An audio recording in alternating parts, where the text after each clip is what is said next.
नमस्कार भाई सभी को, कैसे आप सब लोग। देखिए हम बात करने वाले हैं नीट एग्जाम 2026। तो सभी बच्चों का एक डाउट है आंसर की को लेकर, स्टेट वाइज आपका सेफ स्कोर को लेकर कि कितने नंबर होने चाहिए जो कि हमारे लिए सेफ है।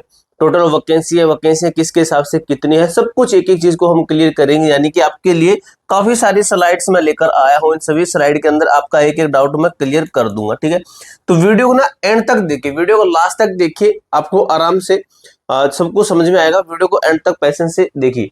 देखिए आंसर की तिथि है 16 लाख विद्यार्थियों के आंकड़े हैं। 255 से कम अंक वालों के लिए बड़ी अपडेट है, कटो की टेंशन खत्म है, क्योंकि इस बार कटो आपकी है जो कि क्या है, आपके एग्जाम की जो रुझान है, एग्जाम का जो रिव्यू है उसके अकॉर्डिंग इतने नंबर वालों को इस वीडियो को जरूर देखना चाहिए। ठीक है, आप लोगों को 300-400 नंबर पर है, आप इस वीडियो को जरूर देखिए। सभी राज्यों की कट्टो लिस्ट, सभी एक एक राज्य की कैटेगरी की हम कट्टो पर बात करेंगे। ठीक है, एनटीए इस बार जो एग्जाम है, एनटीए यानी कि एनटीए ने आपका एग्जाम लिया है, नेशनल टेस्टिंग एजेंसी। तो इसने अपना जो डेटा है वो जारी करना है, कब करना है इसको अच्छे तरीके से बात करेंगे। तो सबसे पहले हम देख लेते हैं आपका ओवरव्यू क्या है। तो देखिए नीट यूजी री एग्जाम कटो, कितने बच्चों ने एग्जाम दिया, कितने बच्चों ने फॉर्म डाला, इन सभी के ऊपर हम बात करेंगे अच्छे तरीके से। सीटों और एडमिशन का डैशबोर्ड क्या कहता है, छात्रों और अभिभावकों के लिए सीटों का मैथमेटिकल जो सिस्टम बनता है, हम कहते हैं ना कि जो साइंटिफिक चीजें बनती है, सोचना होता है कि कितने नंबर पर हम सेफ है, पोस्ट के हिसाब से, कैटेगरी के हिसाब से, इस तरीके से स्टेट के हिसाब से। काउंसलिंग प्रक्रिया और संभावित कटों की विस्तृत रिपोर्ट क्या कहती है।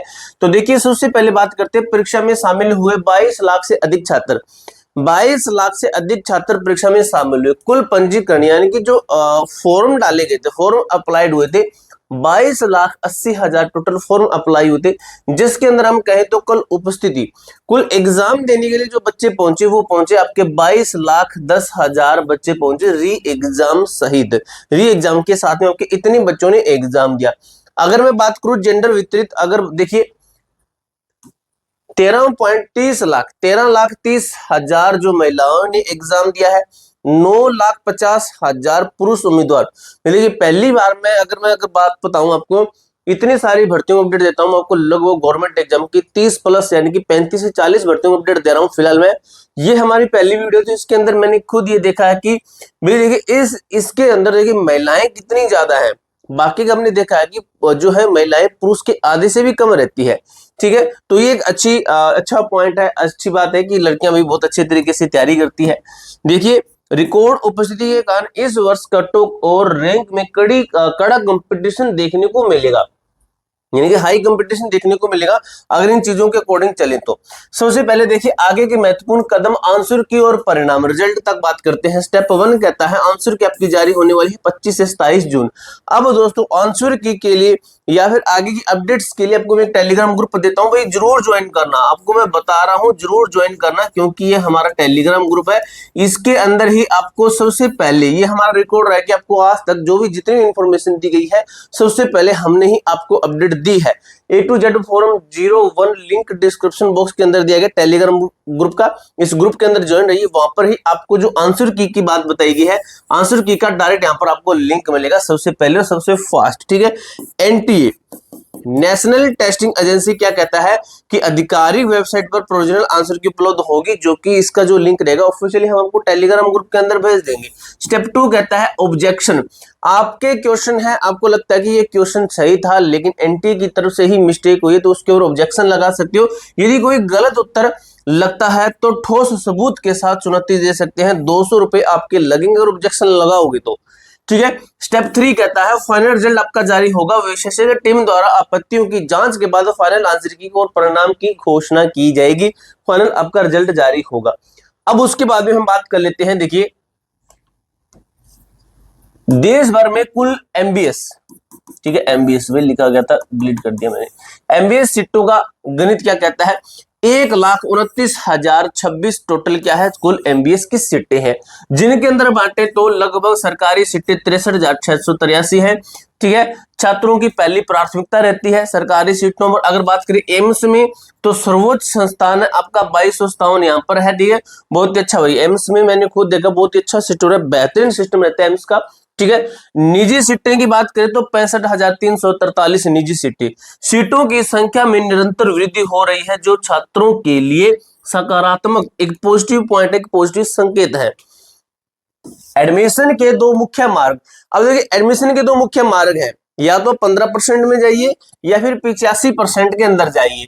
15% AIQ है और आपका 85% स्टेट कोटा रहता है। देखिए भाई सबसे पहले 15% की बात करते हैं तो ऑल इंडिया कोटा, ठीक है, ऑल इंडिया कोटा रहता है, संचालन जो है MCC द्वारा किया जाता है।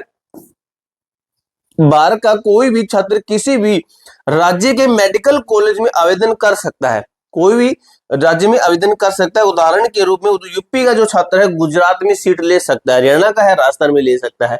इस तरीके से अगर मैं इस 85% की बात करूं तो 85% स्टेट कोटा रहता है। संचालन कौन करता है? संबंधित राज्य प्राधिकरण द्वारा होता है। नियम है ये सीटें केवल उसी राज्य के मूल निवासियों यानी कि जिनके पास में डोमिसाइल है जिस स्टेट का, ठीक है, के लिए आरक्षित है। प्रतिस्पर्धा यानी प्रतिस्पर्धा मतलब कंपटीशन राज्य स्तर पर होता है, राज्य के स्तर पर आपका कंपटीशन रहता है। प्रमुख राज्यों में उपलब्ध सरकारी मेडिकल सीटें कौन सी है? तो देखिए कर्नाटक के अंदर मैं बात करूं तो 9695, यूपी के अंदर मैं बात करूं तो 5925 है, तमिलनाडु के अंदर बात करूं तो 5250 है, गुजरात के अंदर बात की जाए तो 4325 है, ठीक है, पश्चिम बंगाल के अंदर बात की जाए तो 4149 है, आंध्र प्रदेश के अंदर बात करें तो 3415, असम के अंदर बात करें 1975, बिहार के अंदर 1645, दिल्ली के अंदर 1296। इस तरीके से है, ठीक है। अब दोस्तों एक चीज और देखिए कि मिनिमम नंबर लाना होता है, इतने नंबर वाला पास है, लेकिन मैक्सिमम नंबर लाने वाला होता है ना वही इसके अंदर सिलेक्शन लेता है। देखिए यह केवल क्वालिफाइंग स्कोर है, सरकारी सीट प्राप्त करने के लिए उच्चतम अंकों की आवश्यकता होती है जिसके ऊपर कट ऑफ बनती है टॉप कैंडिडेट के अंदर आने के लिए। अगर मैं जनरल कैटेगरी की बात करूं तो 700 में से 145 155 अगर आप लाते तो आप पास माने जाओगे, लेकिन 100% नहीं है कि आप कट्टों के अंदर आओगे या फिर नहीं।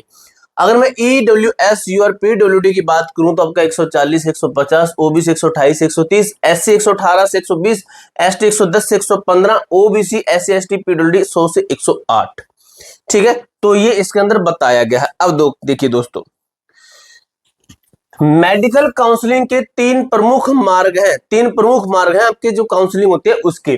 तो सबसे पहले होता है MCC, देखिए MBBS BDS और BSc नर्सिंग ए ऑल इंडिया कोटा और सेंट्रल यूनिवर्सिटी के लिए रहता है। उसके बाद होता है AA CCC आयुष पाठ्यक्रम BAMS, ठीक है, इसको रेड आउट कर लेना, ठीक है, इनके लिए रहता है। उसके बाद VCI होता है पशु चिकित्सा वेटरनरी पाठ्यक्रम, ठीक है।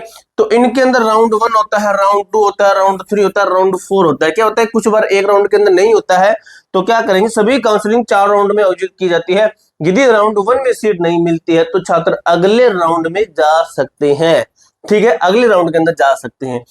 उच्च स्कोर पर कड़ा कंपटीशन हाई प्रतिस्पर्धा स्कोर बनाम रैंक विश्लेषण क्या कहता है? 680 प्लस स्कोर वाले टॉप 10 रैंक में आएंगे। 610 से 670 पर आपका कितने 50 1000 की रैंक के अंदर आ जाओगे। 630 से 650 है तो 1000 से 10,000 की रैंक में आ जाओगे। 600 से 620 है तो 12,000 से 16,000 की रैंक में। 530 से 590 है तो 18,000 से 31,000 की रैंक में आ जाओगे। 600 से अधिक अंक लाने वाले छात्रों की संख्या बहुत अधिक होती है, जिससे क्या होता है एक अंक पर सैकड़ों रैंक का अंतर आ रहा है। पॉइंट के अंदर ना सैकड़ों का अंतर आ जाता है, हजारों की लाखों की संख्या में बच्चे मिल जाते हैं पॉइंट के अंदर। देखिए भाई ऑल इंडिया कोटा के लिए अपेक्षित सेफ स्कोर देखिए श्रेणीवार अगर बात करूं यूआर कैटेगरी से 28 से 30,000 क्लोजिंग रैंक के अंदर आपका 570 से 585। इसी तरीके से ईडब्ल्यूएस के अंदर 560 से 575। ओबीसी एनसीएल के अंदर आपका 31,500 से 33,500 रैंक के अंदर 550 से 665। एससी की बात करें तो 510 से 530। एसटी के अंदर बात करें तो 460 से 480। पीडब्ल्यूडी यूआर के अंदर बात करें तो 280 से 310 सॉरी 280 से 310। अगर वहीं बात करें उत्तर प्रदेश उत्तर और उत्तर पश्चिम भारत स्टेट कोटा कट्टों की बात करें तो दिल्ली के अंदर आपका 560 से 570 बिल्कुल से उच्चतम कट्टो राज्यों में से एक आपका, जिसके अंदर हाईएस्ट कट्टो रहती है।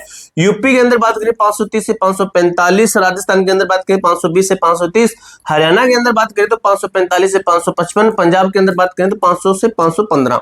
ठीक है, यह है। इसके बाद में देखिए आपका बिहार के अंदर 540 से 550, झारखंड के अंदर 520 से 530, उड़ीसा 510 से 520 एंड पश्चिम बंगाल 590 से 500, महाराष्ट्र 580 से 495, गुजरात 490।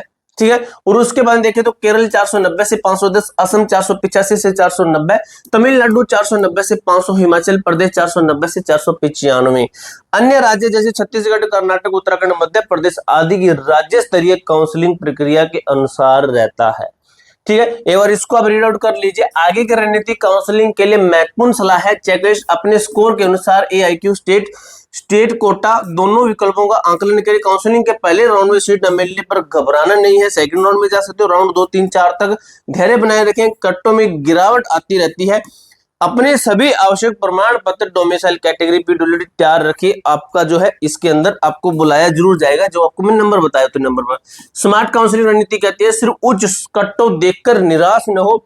स्टेट कोटा 85% रहता है, आपके गृह राज्य में कम से कम अंकों पर भी सरकारी मेडिकल सीट सुरक्षित करने का सबसे एक मजबूत अवसर रहता है। ठीक है, पूरी जानकारी मैंने अच्छी तरीके से क्लियर कर दिया है। कोई डाउट, कोई क्वेरी हो तो कमेंट बॉक्स में पूछ सकते हो। मिलते हैं नेक्स्ट वीडियो के अंदर, तब तक के लिए जय हिंद, जय भारत।